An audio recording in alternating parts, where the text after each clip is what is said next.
আমি যেভাবে মোমো তৈরি করে থাকি রেসিপিটা দেখে নিন। তার জন্য প্রথমে আমি ৫০০ গ্রাম মতো চিকেন কিমা করে নিচ্ছি।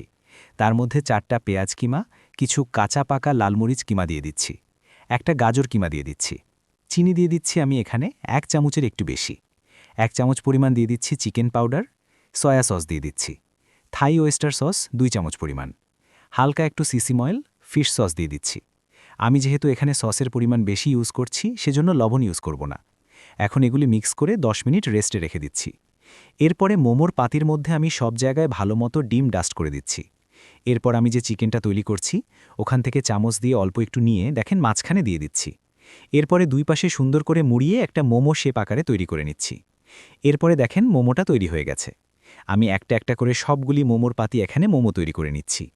এখন একটা কড়াইতে পানির মধ্যে একটু লবণ দিয়ে দিচ্ছি। তারপরে লেবু পাতা, কাঁচা পাকা লালমরিচ, আদা, থাই পাতার গুঁড়া এগুলি দিয়ে পানিটা যখন গরম হয়ে যাবে মোমোগুলি আমি এখানে স্টিম করে নিব। আপনি চাইলে স্টিমারে স্টিম করতে পারেন, তবে এভাবে স্টিম করলে টেস্টটা ভালো আসে। ৩ মিনিট স্টিম করলে দেখবেন সবগুলি মোমো উপরে ভেসে উঠবে। তারপর মোমোটা আমি উঠায় নিচ্ছি। এভাবে একবার মোমো আপনি বাসায় তৈরি করে দেখুন, অনেক মজা হয়। রেসিপিটা ভালো লাগলে অবশ্যই লাইক ফলো দেবেন এবং শেয়ার করে টাইমলাইনে রেখে দেবেন। ধন্যবাদ।